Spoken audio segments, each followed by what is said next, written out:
Hey guys, welcome back to another Gaming Memories video. Here we are taking a look at a fighting game by the name of Yusha Heavens Gate that was released on the PlayStation in Japan in 1996 and was later then brought out in Europe then in October of 1997.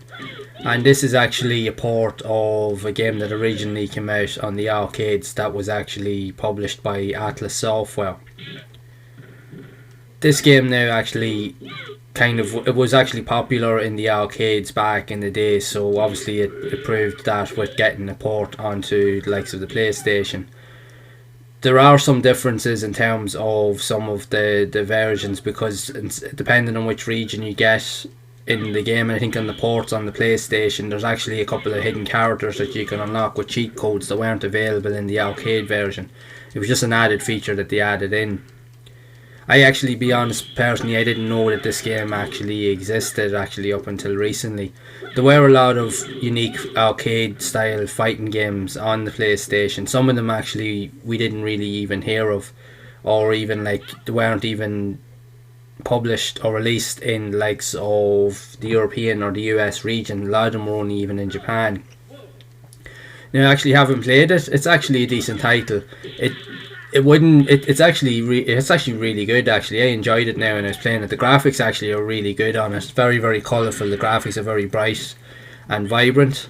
It actually does have somewhat of a cult following, so it does, because if you have a look on, even for physical copies now online, this game actually demands quite a high price. It's actually going up in near enough to hundreds now actually in terms of price. It's obviously a collector's item because the game itself is quite rare.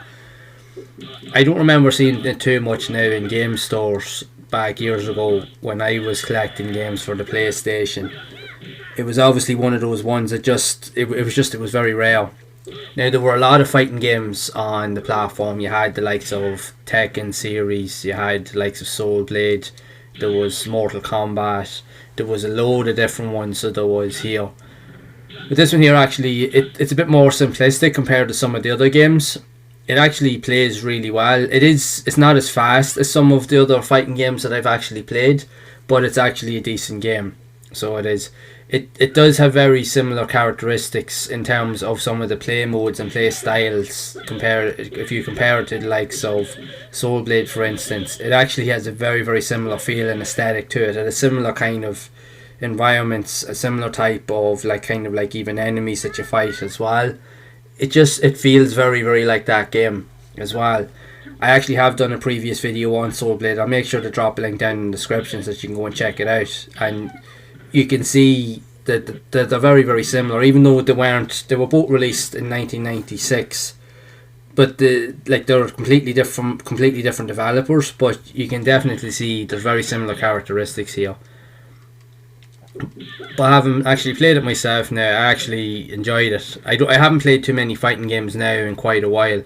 I've only really started to get back into playing them now with making the videos and so forth. And to be honest, finding games like this here, it is a fantastic way to actually get to play other games that I never got to play. Hence the reason why I actually make the videos and I created the channel in the first place, because I wanted to re-explore those old classic games and even get to play games like this that I never got to play or that I didn't even know about. Because there is a lot of hidden gems on the PlayStation, and actually this here is actually a decent game, so it is.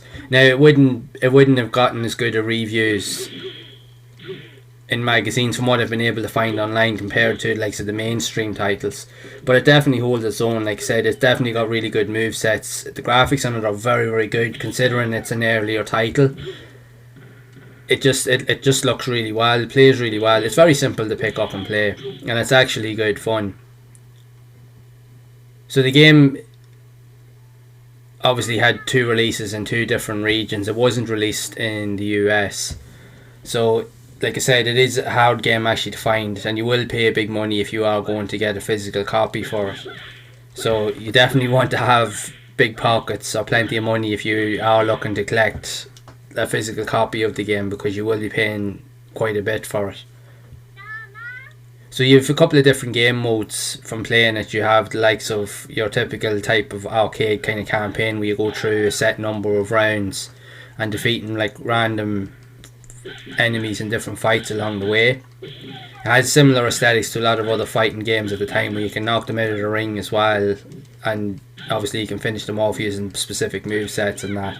So you can cater your own kind of playstyle depending on your own skill set and abilities. I'm not that great at fighting games, not as much as I used to be. So for me, it's just a case that you just keep bashing the buttons and just hope for the best. But I suppose that's the fun of it. And that was the way I used to play them back in the day as well. So that I suppose you just get lucky if you pull off a good move or a good combo. You'd have actually a good laugh with it with your mates. So it definitely was a lot of fun to be had, for sure. So you do have a number of different characters in the game, both male and female, and even kind of like sort of demon based kind of like monsters and that as well to actually play as, and they've all got their own unique characteristics and move sets that actually can cater to your own playstyle. So I find with a lot of these games you kind of tend to veer towards someone that you kind of like the most, or that you find that they're easier to control, or they have probably kind of got like the best kind of like moveset and play style. So you tend to lean more towards them to get through the likes of the fights and the campaigns and so forth. The one thing I will say that I do like about this game is I really like the graphical style on it, even for like an older game that was released like say originally in the arcades, and obviously it was in 1996 when it was actually released, but the graphics are actually very bright and vibrant, and I really like the bright colours in it. It really adds to the whole aesthetic of the game, and the more you actually play it, it does get more challenging as you go through the campaign. Some of it you can obviously you can set the difficulty. Now I'm not playing on the hardest difficulty because I know myself I wouldn't get past the first fight if I did, so I wanted to actually give myself a bit of a chance. But it definitely, even if you play on the easier difficulties, when you get further into the game, as you can see here as I'm going through the arcade campaign, the difficulty does increase gradually throughout the fights anyway, so you do have to actually adapt your play style and kind of just try to utilise different movesets, or even just like say button bash if you have to, just to kind of get through the fights in one piece. Or in some cases you can use the ring out feature, so if you, at least you can kind of move them towards the edge of the environment so that you can knock them out. At least it kind of actually helps you. The one thing it does work in your favour as well with a lot of these fighting games is that you can change the time limit on the levels as well, so that you can actually set it to, even like in this case I have it to about 20 seconds. So even if you're not having the best of fight, you still have a good chance of winning. So all you have to do is just knock out a few hits and a few combos, and then just keep your distance from your opponent, and then wait for the timer to run down. Not the most ideal way to win, and I know it's not the best way to win fighting games, but when you're competitive you just have to win at any cost. So a win's a win basically. So but at least it gives you that option to do that, and it depending on your play style. But it generally is a fun game. Again, I haven't played it now. I played with some of the characters. Some are easier to pick up and play than others. Some are harder definitely to defeat. But I do like the fact is that there's a lot with the environments that like you see there. There's a lot going on in the background. You don't have like a static background, even though everything's in 3D. You have a lot of like moving features going on. Sometimes it can detract from what you're actually doing, and sometimes it can distract you. But I think that's just part of the aesthetic of the game. But it is actually a neat feature that it actually has an awful lot going on. You don't see that in too many fighting games, that you have like moving parts, and you can see here it's like you're on an elevator that's kind of just going round like a ship or something like that. That's what it kind of looks like. So it actually does look pretty cool, and it's definitely different. You wouldn't have seen stuff like that in too many fighting games, especially in this early era of the 32-bit era of fighting games. You wouldn't have seen too much of that as such. So it is like a neat feature. So obviously when you get to like the last fight, and this here like there's actually 9 stages compared to some other fighting games where there's usually about 10 stages, and this here there's only 9. But still it's enough because the difficulty does increase as you go along. And even though with that there, like with this fight here, it shows that I actually got like a flawless victory. Now that was just pure blind luck.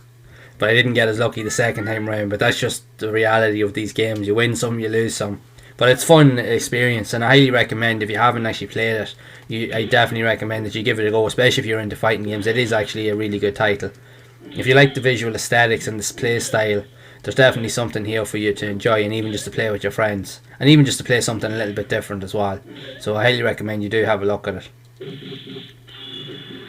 So I'd love to know your thoughts on this, if you actually even have played it, or even if you didn't even know if it existed, or even if you have played it, what are your thoughts on it? Did you like it? Be sure to share them down in the comments below. So if you have enjoyed this video, make sure to leave a like. Also be sure to subscribe to the channel and hit the bell icon to be updated whenever I release future content, and also feel free to share the video, as I am going to be exploring a lot more of these quirky style fighting games and classic games from the PlayStation, and share my thoughts and experiences with everyone. So as always, make sure to keep playing those classic games and enjoying them, and keep those gaming memories alive.